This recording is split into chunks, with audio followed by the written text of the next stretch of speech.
Bienvenidos otra vez.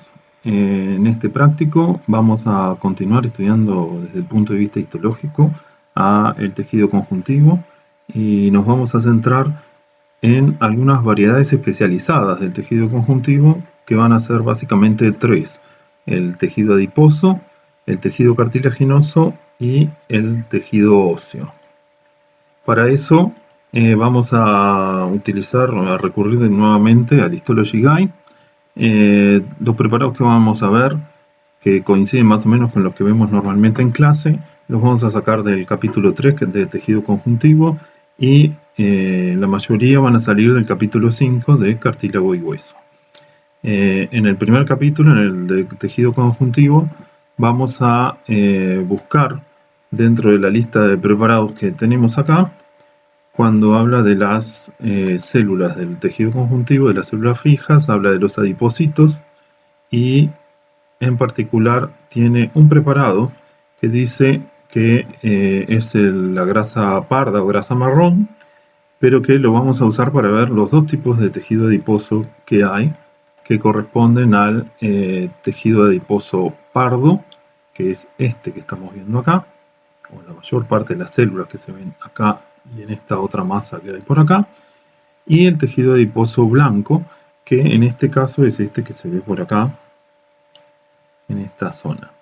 Estos dos variantes del tejido adiposo tienen funciones diferentes, tienen distribuciones corporales diferentes, tienen proporciones diferentes. Es mucho más abundante el tejido adiposo blanco que el tejido adiposo pardo. El tejido adiposo pardo se localiza en sectores muy específicos, en los roedores de donde probablemente venga esta muestra. Se localiza generalmente en la zona interescapular, ¿ah? Y lo que se ve, la primera gran diferencia, así con este muy poco aumento, es la diferente coloración que presentan ambas variedades de tejido adiposo, el blanco y el pardo. Quiero aclararles que la denominación de blanco o pardo depende de sus características macroscópicas, de lo que se ve a simple vista, y que no necesariamente coincide con la coloración cuando lo miramos al microscopio. Bien, vamos entonces a empezar por los adipocitos pardos. Las células que conforman este tejido son células medianas de unos 20-30 micras de diámetro más o menos, que se caracterizan todas por presentar una forma poligonal, un núcleo generalmente redondeado, que no siempre es central, a veces es un poco excéntrico, es decir, está localizado un poco hacia afuera, fuera de la línea media, pero su principal característica es que el citoplasma de la célula está cargado de gotitas lipídicas, múltiples gotitas lipídicas de diferentes tamaños, algunas más grandes, algunas más pequeñas, lo que hace que quede citoplasma entre esas gotitas y le dé esa tonalidad más eosinófila, que es lo que vemos así cuando miramos el preparado a simple vista. Esas dos características, la presencia de múltiples gotitas lipídicas, las múltiples gotitas lipídicas, el núcleo redondeado y central apenas excéntrico, y la presencia de un citoplasma relativamente visible, son las tres grandes características que nos van a permitir distinguirlo del tejido adiposo blanco, que es el que vamos a ver en esta zona. Las células son mucho más grandes, cada una de estas es una célula del tejido adiposo blanco, visto exactamente con el mismo aumento que estábamos viendo la imagen anterior. Hay una única gota lipídica y por eso este se llama unilocular, mientras que el otro era, no lo dije, pero se denominaba también multilocular, además de grasa parda.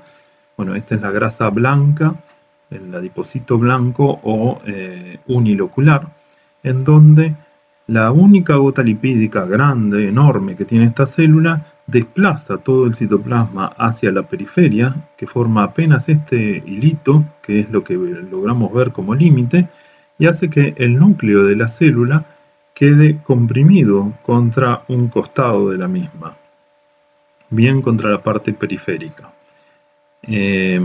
Esas características lo hacen muy fácil de reconocer, y como generalmente aparecen en grupos relativamente grandes, este tejido adiposo blanco es muy sencillo de localizar en la mayor parte de los órganos en donde esté presente, de localizar y de identificar.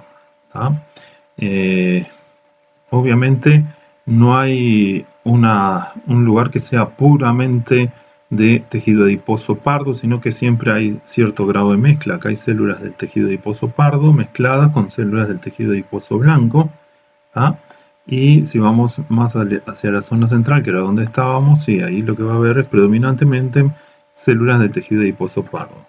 El tejido adiposo pardo, además, es mucho más irrigado que el tejido adiposo blanco, y esa es otra de las características que hace que a simple vista sea más coloreado, y por eso su denominación de adiposo pardo. Básicamente, estas cosas son las que hay que ver para poder comparar lo que es el adiposo pardo y el adiposo blanco, bien fáciles de reconocer y de distinguir unos con otros, y calculo que no van a tener problema. Sí les pido que recuerden cuáles son las características que les permiten distinguir uno del otro, y que esas características a su vez se relacionan a funciones diferentes de estos tejidos, y que la distribución diferente también tiene que ver con la función. Uno cumple una función muy particular, que es la generación de calor, y que es importante en determinadas especies, en las especies hibernantes, que es el tejido adiposo pardo, y como los humanos no hibernamos, tenemos muy poco tejido adiposo pardo. Sí tenemos cantidades variables a lo largo de la vida, y muy variables de un individuo a otro, de tejido adiposo blanco. Ese es el más común de todos, y bueno, es conocer esas diferencias.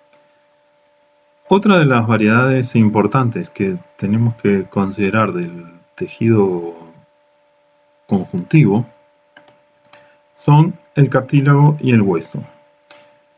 Son variedades que tienen como característica particular su relativa rigidez. Algunos son más rígidos que el otro, el hueso es más rígido que el cartílago, pero que permiten, en los lugares en que están, generalmente permiten darle forma o el mantenimiento de una forma particular al órgano del cual forman parte. Entonces, vamos a empezar por el cartílago. El cartílago, ustedes ya saben que hay 4 variantes importantes. En realidad son 3, pero hay una con una variante más, que son el cartílago hialino, el cartílago elástico y el fibrocartílago. La cuarta variedad es el cartílago articular, pero en realidad es un cartílago hialino con características propias. Por eso algunos ni siquiera lo nombran como una variedad individual. Y lo que vamos a hacer es ver un ejemplo de cada uno. Para el cartílago hialino vamos a recurrir a este preparado de tráquea. La tráquea es un órgano del aparato respiratorio que continuamente tiene que mantenerse abierto para permitir el pasaje del aire, y eso se logra porque tiene un esqueleto cartilaginoso relativamente rígido que forma los anillos traqueales, que permiten que ese órgano se mantenga siempre abierto. Acá lo que tenemos es un corte longitudinal de la pared de la tráquea, y por eso aparecen cortados varias placas cartilaginosas, 6 placas cartilaginosas, que son las que se ven bien basófilas. Y acá tenemos un corte transversal de un sector nada más de la tráquea. Los anillos de la tráquea son anillos incompletos, y por eso este termina acá. Acá está cortado, pero yo diría hasta acá tienen forma como de U o de herradura. Este órgano en parte ya lo utilizamos para ver otros tejidos, o sea que también pueden utilizarlo para repasar. Lo que vamos a utilizar una de estas plaquitas para poder ver la mayor aumento y estudiar las características del cartílago, y de paso repasar. Hacia la luz del órgano vamos a tener un epitelio con una característica particular, que es que se trata de un epitelio pseudoestratificado, cilíndrico, ciliado. Tiene cilias en la superficie apical que barren la superficie del epitelio. Tiene núcleos a diferentes alturas y por eso, pero todas las células se apoyan sobre la basal. Por eso no es un epitelio pseudoestratificado. Parece estratificado, pero no lo es.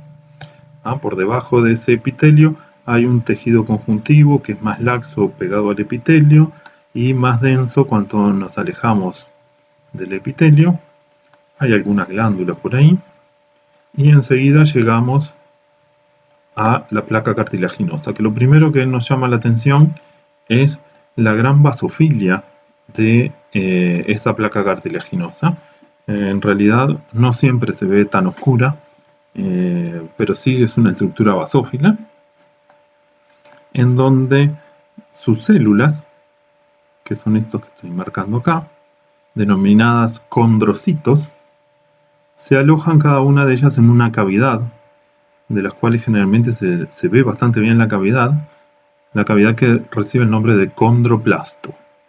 Todo lo que se refiere al cartílago empieza o termina con condro. Condrocito, condroplasto, condroblasto, pericondrio. Todo lo que sea condro quiere decir cartílago. Esta placa cartilaginosa entonces va a estar formada por una serie de células conocidas como condrocitos, una matriz extracelular basófila rica en glicosaminoglicanos y en proteoglicanos que la hacen muy fluida, y un componente fibrilar que corresponde a colágeno, una variedad en particular propia del cartílago, que es el colágeno tipo 2. Por lo tanto, como todo tejido conjuntivo, tenemos entonces los tres componentes: células, matriz extracelular y dentro de ella las fibras y la sustancia fundamental. En este caso en particular, en este tejido en particular, la sustancia fundamental adquiere una gran relevancia porque este tejido se caracteriza porque no está vascularizado. Su vascularización está apenas en los sectores más periféricos de la placa cartilaginosa, en lo que se llama el pericondrio, mientras que en toda la parte central carece de estructuras vasculares y estructuras nerviosas. Como carece de vasos, la nutrición de las células que se encuentran en esta placa cartilaginosa depende de la difusión de los nutrientes y del oxígeno por una matriz que le permita esa difusión. De ahí la relevancia que tienen los glicosaminoglicanos y proteoglicanos, el ácido hialurónico, el condroitin sulfato, etc., presentes en esta matriz. Los condrocitos entonces están generalmente retraídos por un efecto de la preparación nada más. Son estas celulitas que aparecen retraídas, normalmente ocuparían todo este espacio, que es el condroplasto, y acá está el condrocito adentro, acá está retraído, y este condrocito no tiene ninguna conexión con el pericondrio, que es donde están los vasos. Lo único que permite esa conexión es la matriz, que es fluida. Una matriz relativamente fluida que permite entonces la difusión de nutrientes y de oxígenos y anhídrido carbónico, el intercambio de oxígeno y anhídrido carbónico. Los condrocitos muchas veces se encuentran formando estructuras en donde se localizan 2 o 3 o 4 condrocitos en una sola, rodeados por una única cápsula. Es lo que se llama un grupo isogénico. Isogénico quiere decir que tienen el mismo origen. Iso es igual, génico de generar. El grupo isogénico se genera por la división de un condrocito preexistente. Es uno de los mecanismos que tiene el cartílago para crecer. Se llama crecimiento intersticial. El otro sistema la otra forma por la cual el cartílago crece es por el agregado de capas desde el pericondrio. El pericondrio es esta capa que encontramos por acá y por acá, que rodea externamente a toda la placa cartilaginosa, ¿sí? Este pericondrio tiene dos grandes sectores que se ven mejor de este lado, que son un sector fibroso, una capa fibrosa, formada por tejido conjuntivo denso, irregular, que forma una verdadera cápsula, y que es la zona vascularizada, y un sector denominado condrógeno, es decir, condro, cartílago, genos, de generar, que es capaz de generar cartílago. Ese sector condrógeno es donde se encuentran los condroblastos, que se reconocen porque son células como más aplanadas. Ven que son bien aplanaditas en este sector y van agarrando volumen a medida que se acercan hacia el centro de la placa. Noten que en esta zona la matriz es diferente, tiene una coloración diferente, porque es una matriz más inmadura. La matriz madura es esta bien basófila. Por lo tanto, resumiendo, el pericondrio tiene dos capas, una capa fibrosa y una capa condrógena. El pericondrio es responsable de la nutrición del cartílago porque es el único sector del cartílago que está vascularizado y es el responsable del crecimiento por aposición o crecimiento aposicional. El otro tipo de crecimiento que tiene el cartílago es el que hablábamos hoy, que genera los grupos isogénicos, que se denomina crecimiento intersticial, porque se da desde adentro del cartílago, de la placa cartilaginosa.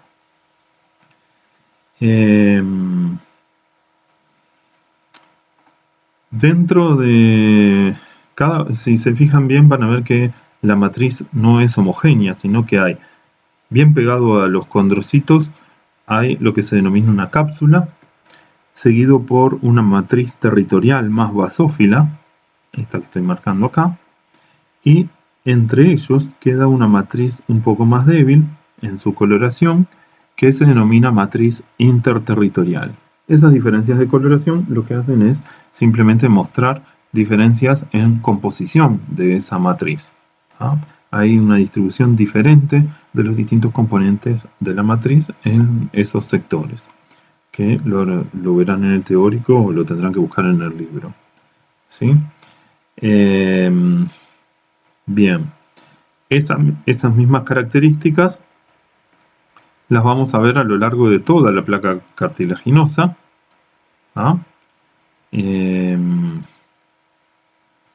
La disposición de los condrocitos. Me olvidé decirles que cuando los grupos isogénicos como este están, todas las células derivadas del mismo condrocito están dispuestas siguiendo un eje, una línea, se habla de grupos isogénicos axiales, porque siguen un eje en particular, mientras que en otros casos las células se distribuyen de una manera diferente, como si fueran una corona, como este que está acá, y entonces hablamos de grupos isogénicos coronales.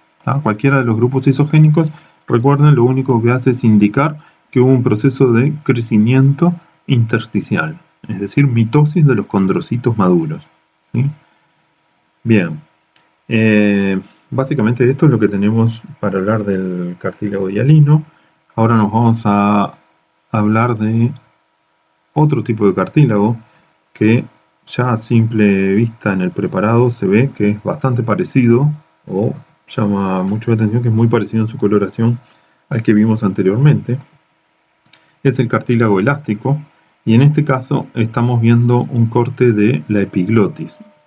El cartílago elástico tiene una distribución mucho más restringida, forma el cartílago de la epiglotis, el cartílago epiglótico, y el cartílago de la oreja, del lóbulo de la oreja, y parte del conducto auditivo externo.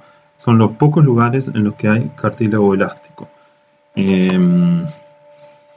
Se caracteriza porque tiene los mismos componentes que el cartílago hialino, pero agrega el hecho de que en su matriz se presentan gran cantidad de fibras elásticas. Y las fibras elásticas, si bien se pueden llegar a notar en algunos preparados con hematoxilina e eosina, como lo vamos a ver acá, existen técnicas particulares para ponerlas en evidencia, como ser la orceína, la aldehídofucsina, etc. En este preparado que dijimos corresponde a un corte de epiglotis, podemos aprovechar también para repasar algunas otras cosas. Esto que tenemos acá es tejido adiposo blanco, obviamente, tejido adiposo blanco, aunque no se note demasiado con este aumento, pero es lo único que tiene esas características, así muy poco coloreado, células enormes, ¿ah? Estructuras glandulares, acinos, un epitelio que no es el mismo que el de la tráquea, es un epitelio formado por múltiples capas. Este sí es, por lo tanto, estratificado, y como las células más superficiales son planas, este es un epitelio estratificado plano sin capa córnea. Acá tenemos tejido conjuntivo muy vascularizado, con muchas fibras colágenas, y por eso es eosinófilo. ¿Ah? Y cuando vamos a ver el cartílago, la placa de cartílago, vemos que en su estructura parece muy similar. Tiene un pericondrio que lo rodea externamente. En su interior tiene los condrocitos ubicados en sus respectivos condroplastos. Tiene algunos grupos isogénicos. El número, la proporción de grupos isogénicos varía según el cartílago del que estemos hablando. Esta es la parte condrógena, la capa condrógena del pericondrio. Y si miramos con detalle, aunque van a ver que acá no se nota demasiado, en la matriz que acompaña a estos condrocitos hay como unos elementos fibrilares por acá que corresponden a las fibras elásticas.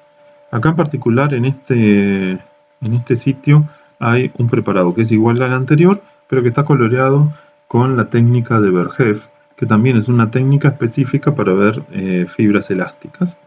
Quiero mostrarles, a ver si hay acá.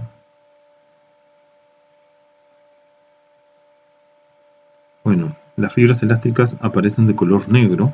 ¿Ah? Acá se ven mejor los condrocitos en sus condroplastos. Y en la matriz, la presencia de todas estas. Vamos a buscar un lugar donde haya una densidad relativamente baja. Todos estos elementos fibrilares que corresponden a fibras elásticas, que son características entonces solo de este tipo de cartílago, que por eso recibe el nombre de cartílago elástico. Es la principal diferencia que tiene con el cartílago hialino. El otro tipo de cartílago que vamos a ver es el cartílago fibroso o fibrocartílago, que a diferencia de estos dos que ya vimos, el principal componente presente en la matriz extracelular de este cartílago es el colágeno tipo 1. Hay gran proporción de fibras de colágeno tipo 1 en la matriz de este cartílago, lo que lo hace extremadamente resistente y que además extremadamente denso, y que además, como sus fibras tienen una disposición particular, muy ordenada o bastante ordenada, entonces le dan una resistencia muy grande a este tipo de cartílago, y eso determina que tenga localizaciones muy particulares.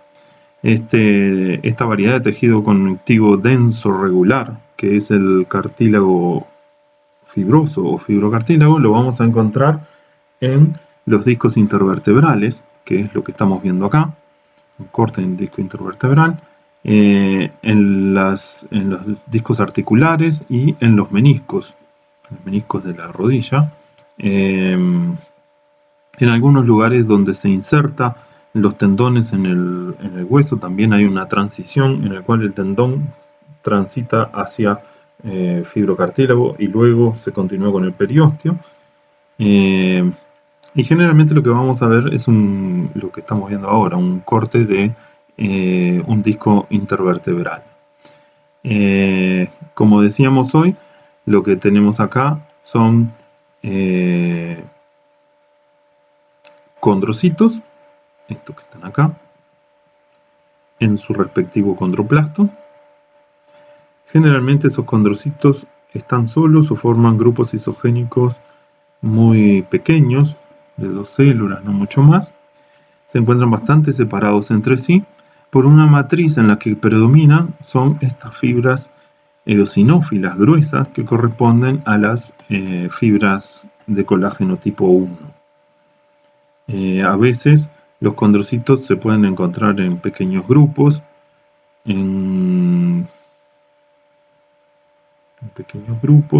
o formando algunos grupos isogénicos, como vamos a ver acá. Pero generalmente se encuentran así en forma aislada, el condrocito en su respectivo condroplasto, muy separado unos del otro, formando pequeñas como hileras, y entre ellas muchas fibras colágenas, de colágeno tipo 1. También tiene colágeno tipo 2 porque es propio del cartílago, es característico del cartílago, pero lo que caracteriza a esta variedad entonces es el colágeno tipo 1. Sí, colágeno tipo 1. Bien. Y ahora vamos a ver la otra variedad especializada de tejido conjuntivo, que es el tejido óseo, que la principal característica es la mineralización de la matriz de este tejido, que le da una rigidez enorme y una rigidez y una resistencia enorme a este tejido, que en realidad también es un tejido conjuntivo denso, porque tiene muchas fibras, en particular colágeno tipo 1, y muy regular, porque sus fibras también están muy ordenadas. Sobre esa matriz rica en colágeno tipo 1 y en otro montón de moléculas, entonces es que ocurre el depósito de los minerales, lo que se llama la mineralización, que es distinto de la calcificación. La calcificación ocurre en alguna parte del tejido conjuntivo por distintos motivos, y lo que se deposita es calcio, básicamente. Acá lo que ocurre es un proceso mucho más complejo, dirigido, controlado, que se denomina mineralización ósea, y que lleva a la formación de lo que se llaman los cristales de hidroxiapatita, que se depositan entre las fibras del colágeno. Bien, ¿qué es lo que vamos a ver acá? Bueno, este es un corte longitudinal y un corte transversal de un hueso casi adulto, no es adulto del todo, pero casi, que fue descalcificado para poder cortarlo y que está coloreado con hematoxilina e eosina. Es un corte relativamente delgado, unas pocas micras, como son generalmente los cortes que hemos venido mirando, y en donde es fácilmente reconocible un sector externo del hueso, que es compacto o más compacto, que tiene muchos agujeritos, pero esto es el tejido óseo compacto, para distinguirlo de el que se localiza en la parte más interna, donde estaría el sector medular, que es un hueso de tipo esponjoso, donde las cavidades son mucho más grandes y el tejido óseo forma una red mucho más delgada y mucho menos resistente, pero que acá cumple una función distinta. La función de resistencia la cumple el tejido óseo compacto de la periferia, de la parte cortical de los huesos. Por fuera, este preparado tiene la ventaja de que por fuera se localiza el periósteo, esa capa de tejido conjuntivo denso irregular que recubre la superficie externa del hueso, que tiene la capacidad de formar hueso durante el periodo de crecimiento de los huesos, lo que vamos a ver en la próxima clase, que se llama la osificación periostal, y que mantiene esa capacidad en el adulto, lo que permite la restauración del hueso cuando ocurren fracturas o cosas por el estilo. Entonces, acá lo que tenemos es hueso compacto, hueso esponjoso, periósteo, ¿sí? Vamos a ver con un poco más de detalle cómo está formado cada uno de ellos. Como es un hueso maduro, casi adulto, cada uno de los dos sectores, tanto el compacto como el esponjoso, están formados por lo que se llama un hueso laminillar, en el cual el tejido, las fibras del tejido están perfectamente ordenadas, ¿sí? Y que se organizan siguiendo una serie de patrones particulares, de los cuales el más fácilmente reconocible y el que es característico del hueso compacto es el denominado sistema haversiano. Esta estructura redondeada, más o menos, que estoy delimitando acá con el indicador, que tiene un sector central, que es el canal o conducto de Havers, y que está rodeado por una serie de laminillas concéntricas. ¿Ah? Lo mismo acá, lo mismo acá. Acá se ven varios, mucho más fácil. ¿Ah? Estos se llaman sistemas haversianos u ostionas. Cada uno con en el eje un conducto o canal haversiano que lo que contiene son vasos y algo de tejido conjuntivo que llevan nutrientes a las células del tejido óseo. Las células del tejido óseo se disponen en las distintas laminillas y reciben el nombre de osteocitos, las células del hueso. ¿Ah? Como sucedía en el cartílago, acá también están ubicados dentro de una laguna que recibe el nombre en este caso de osteoplasto. El osteoplasto aloja al osteocito, pero con la diferencia, comparándolo con el cartílago, con la diferencia de que esta célula no está aislada de las otras, sino que está comunicada con el conducto de Havers y con las células vecinas a través de una serie de canalículos que en esta preparación no son visibles, pero que existen y que permiten que estas células sobrevivan a pesar de que la matriz en este caso está mineralizada. En el cartílago la matriz no está mineralizada, la matriz era fluida y entonces permitía el pasaje o la difusión de nutrientes. En este caso se choca contra una pared mineralizada y bueno, la única forma de que estas células sobrevivan es que tengan algún tipo de conexión con el sitio donde están los vasos. En una preparación como esta no lo vamos a poder ver. Acuérdense que está presente todo el componente orgánico, pero eliminamos el inorgánico, es decir, sacamos todo el calcio y los otros minerales para poder cortarlo. Entonces, lo que vimos hasta ahora fue la presencia, cuando las laminillas se organizan, formando lo que se llaman sistemas haversianos. Ven que no todos son iguales, algunos son más grandes, algunos son más chicos. Quedan espacios entre los sistemas haversianos que permanecen rellenos o permiten hacer compacto al tejido óseo porque quedan restos de otras ostionas, es lo que se llama el sistema intersticial. Acá estamos viendo un pedazo, se va a ver mejor en otro preparado, pero este tejido que estoy marcando acá no está formando ostionas, ¿sí? Es lo que se llama, está rellenando un espacio y se llama sistema intersticial. Y tanto externamente como internamente el tejido óseo tiene otro sistema que se llama el sistema fundamental, externo e interno, que son una serie de laminillas que se disponen paralelas entre sí y que dan toda la vuelta alrededor del tejido del hueso, ¿sí? Por debajo del periósteo y por debajo del endostio. En este preparado no se ven, lo vamos a ver en otro que vamos a ver más adelante.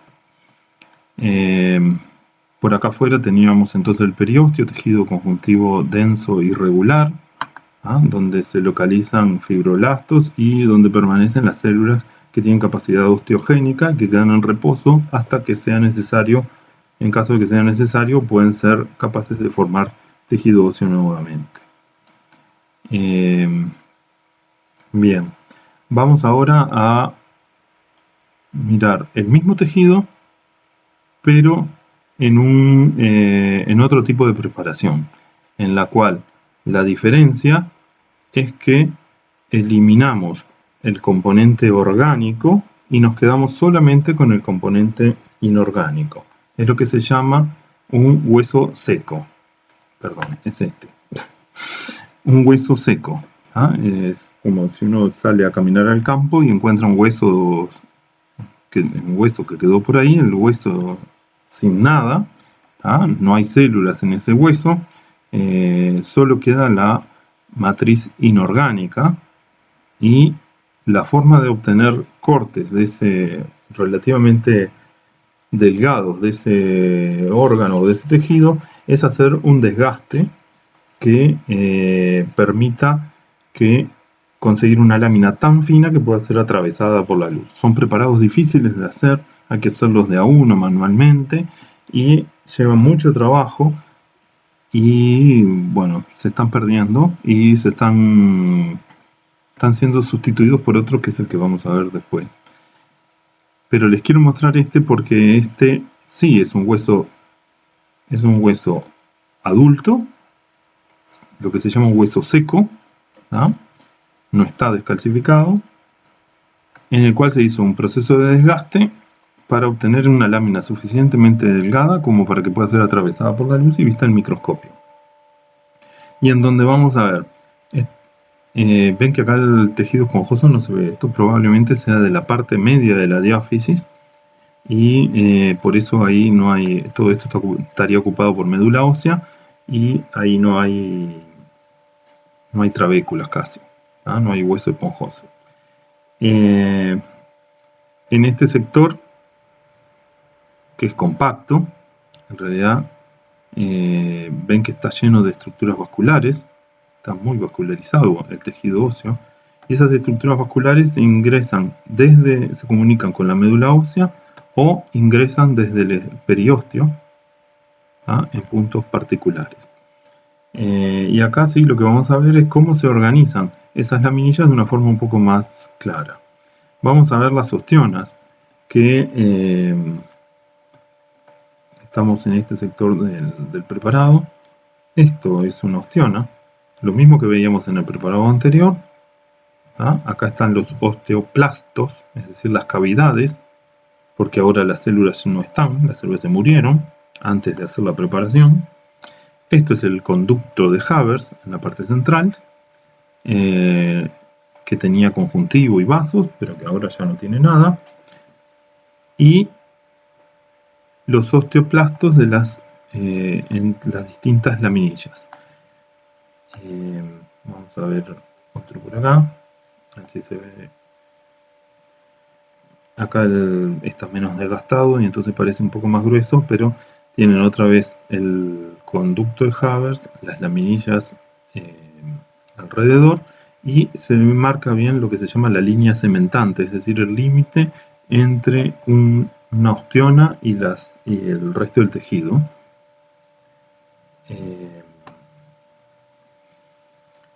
Vamos a ver también lo que hoy no pudimos ver en el preparado, que es en la parte externa del hueso, estamos acá afuera, en la parte externa, la presencia de una organización diferente de las laminillas, en lo que se llama el sistema circunferencial externo, múltiples laminillas que corren paralelas entre sí, dando toda la vuelta alrededor del hueso, ¿tá? Una organización distinta a la que vemos un poco más adentro, donde están los sistemas haversianos, ¿tá? Sistema fundamental externo, sistema haversiano, y hay un sistema fundamental o circunferencial interno, también del lado de adentro, que es este que estamos viendo acá, ¿sí? Que queda solamente cortado por el ingreso de estructuras vasculares.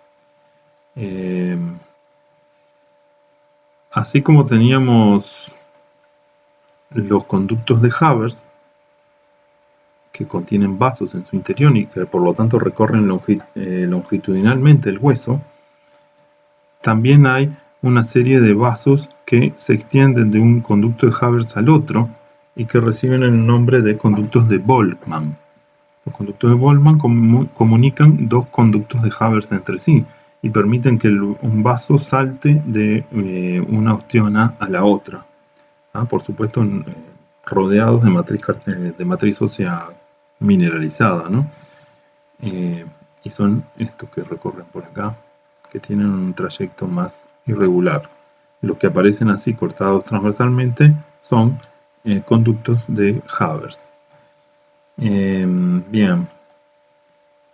Y ahora sí, vamos a mirar, a volver a que les estaba mostrando hoy, que es una cosa intermedia entre los dos preparados anteriores.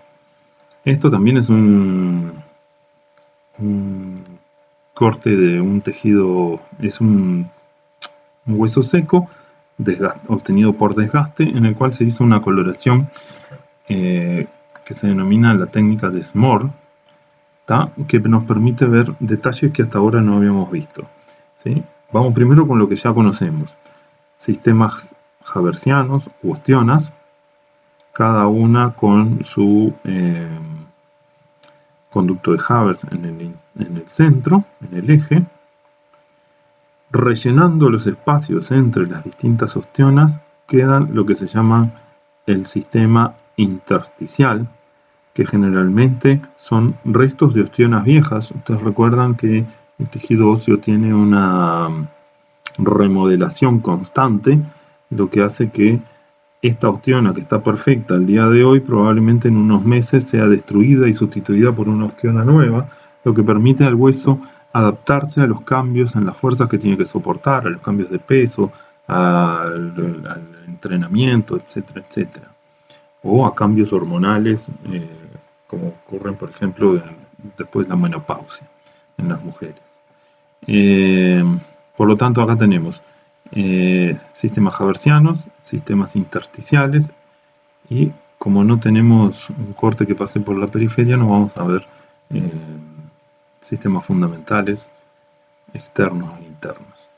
Pero ahora, si vamos a mirar con más aumento, vamos a ver que además del canal de Havers, lo que les decía hoy, para que las células que están acá adentro, los osteocitos que deberían estar en esta cavidad que es el osteoplasto, sobrevivan en una matriz que está mineralizada, tienen que emitir una serie de prolongaciones que le permitan conectarse con las células vecinas y llegar a obtener nutrientes de los vasos que vienen por este canal.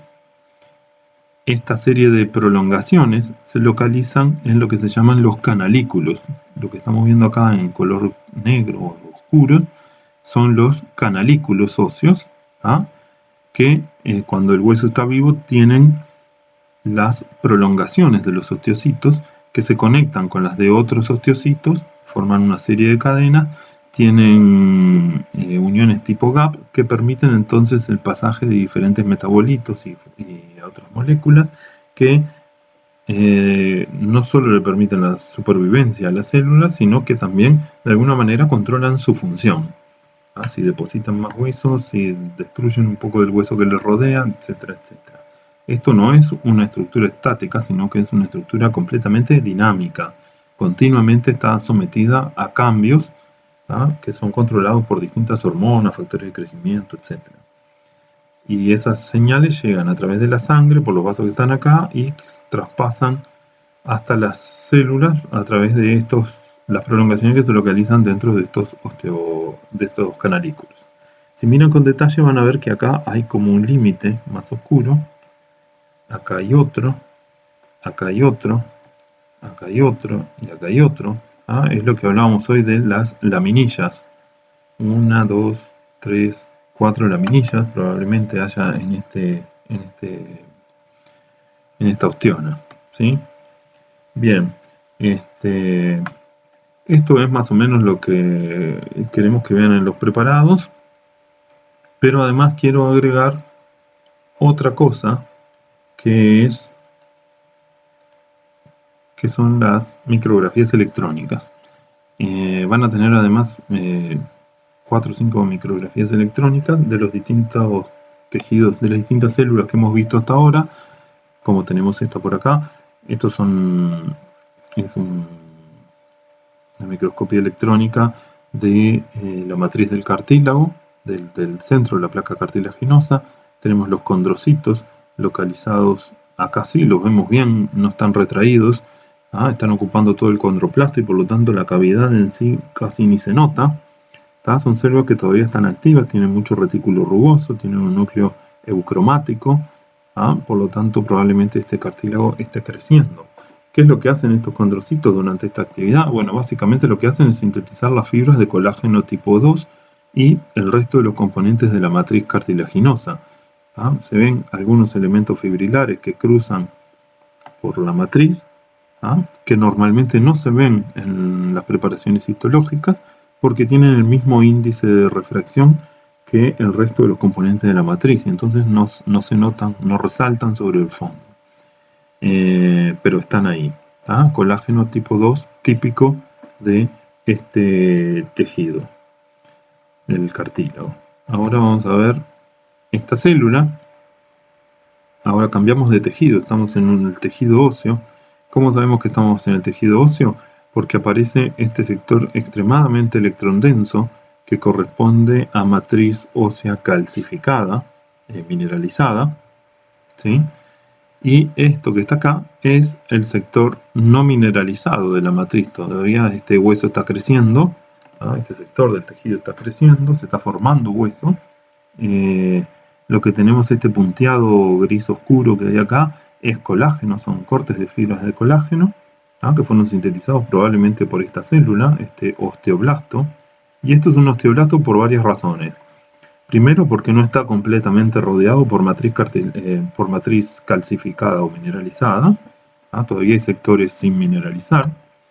Segundo, porque tiene un retículo rugoso muy desarrollado y un núcleo eucromático, lo que indica que esta célula está activamente sintetizando proteínas, probablemente proteínas de la matriz, y dirigiendo de alguna forma el proceso de mineralización. Entre las fibras de colágeno se ven algunas prolongaciones. Antes de que ocurra la mineralización completa alrededor de esta célula tiene que asegurarse de haberse unido a otras células que están en la periferia de ella, en la vuelta, y por eso tiene que haber emitido esas prolongaciones en lo que van a ser los canalículos, ¿sí? Cuando todo esto se mineraliza alrededor, esta célula va a hacerse mucho menos funcional y se va a transformar en un osteocito, va a perder parte del retículo, se va a hacer más heterocromático el núcleo, ¿ah? Y toda la matriz que lo va a rodear va a estar mineralizada, excepto por este sector que estamos viendo acá, que queda siempre sin mineralizar y que forma lo que llamamos el osteoplasto, es decir, la cavidad o la laguna en la cual se localiza la célula, ¿sí? Si entendieron esa parte, entonces van a poder ver la diferencia con esta, que ahora esto sí es un osteocito, un núcleo más heterocromático que el anterior, citoplasma mucho menos abundante, ¿ah? Prolongaciones que se meten hacia los canalículos son estos que estoy marcando acá hay uno que se ve bárbaro, ¿ah? No tiene la prolongación adentro, acá hay uno que se ve un pedacito del canalículo y como una de esas prolongaciones, que son extremadamente delgadas, se meten dentro de esa cavidad. En esta preparación probablemente se hizo un proceso de desmineralización para poder realizar el corte y entonces por eso no se ve la matriz oscura como se veía en la foto anterior, ¿tá? No se ve de este color, sino que se ve muy parecido al colágeno. De hecho acá se ve una estriación que probablemente sea propia del colágeno, ¿tá? Fíjense que el citoplasma es escaso, que casi no hay organelos, ¿ah? Por lo tanto esta célula es mucho más inactiva que la otra. Esto es un osteocito, la anterior era un osteoblasto. Fíjense el osteoplasto, la cavidad, la laguna, ¿ah? Está marcado ahí en amarillo. Acá tenemos otro osteocito en su osteoplasto, ¿ah? Poco citoplasma, núcleo heterocromático, totalmente rodeado de matriz ósea mineralizada, ¿ah? Aunque separado por la cavidad, ¿ah? Con prolongaciones. Acá tenemos una de esas prolongaciones que se mete dentro de uno de esos canalículos y que son fundamentales para que esta célula pueda sobrevivir.